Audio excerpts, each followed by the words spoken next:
हमारी बात ठीक थी, दोनों के दरमियान पहले से ही चक्कर चल रहा था, बेवकूफ बना रहे थे हम सबको। जो समझना है समझो। हेलो फ्रेंड, एनी अमल की वजह से बहुत ज़्यादा परेशान हो चुकी है, इसलिए अब वो कोशिश करेगी कि अमल के सामने कम ही आए। इसलिए वो जो रात रुकने के इरादे से आई थी वो फ़ौरन अफ़ान को बुलाएगी कि वो इसे आकर ले जाए। इसलिए जब अफ़ान अचानक एनी को लेने आएगा तो एनी की माँ परेशान हो जाएगी कि वो तो रहने के इरादे से आई थी। फिर वो कहेंगी कि वो जानती हैं कि वो अमल की वजह से रुकना नहीं चाह रही। वो ख़ुद भी जानती है कि आजकल अमल जिन हालात से गुजर रही है इसमें वो किसी की बात भी समझने की पोजीशन में ही नहीं है, इसलिए वो अमल की वजह से ख़ुद को ब्लेम ना दे। फिर वो अफ़ान के साथ वापस घर आ जाएगी तो अफ़ान भी एनी के इस तरह अचानक वापस आने की वजह पूछेगा तो एनी उसे अमल के बारे में बताएगी।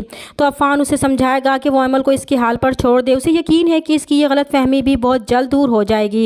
इधर फ़ाखरा बेगम जब सुनेगी कि एनी के वालिदैन नाश्ता लेकर आए थे तो उन्हें और भी गुस्सा आएगा और वह एनी को बहुत बातें सुनाएंगी कि इसके माँ बाप को शर्म नहीं आई कि अपनी बेटी की दूसरी शादी पर यूँ चोंचले कर रहे हैं जैसे वो पहली मरतबा ब्याह कर आई हो।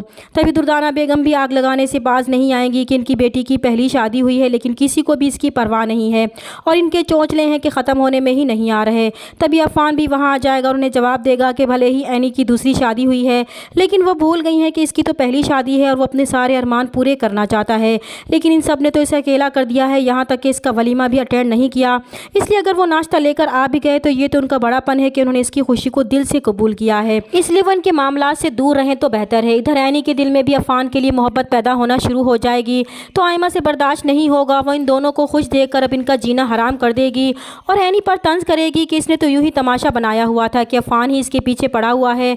वो हर बार इस बात से इनकार करती रही कि इसका अफ़ान से कोई चक्कर नहीं है, लेकिन अब तो इसने अफ़ान से निकाह भी कर लिया और अब इसे शौहर भी तस्लीम कर लिया है। इसे साफ ज़ाहिर है कि इन दोनों का तो पहले से ही चक्कर चल रहा था, वो लोग सिर्फ इनके सामने ड्रामेबाजी करते रहे। तभी आयमा की यह बातें अफ़ान भी सुन लेगा और आयमा से कहेगा कि वो लोग चाहे जो भी समझे इन्हें फ़र्क नहीं पड़ता, इसे तो इस बात की खुशी है कि एनी ने इसे कबूल कर लिया है और अब वो भी उसका साथ देगी। इधर अमल के वालिदैन भी उसे उसके हाल पर छोड़ देंगे कि वक्त सबसे बड़ा उस्ताद है, आहिस्ता आहिस्ता उसे सब्र आ ही जाएगा। उन्हें यकीन है कि शहरयार के सामने भी आयमा और दुर्दाना बेगम की हकीकत आ ही जाएगी, तब उसे अमल की ज़रूर याद आएगी।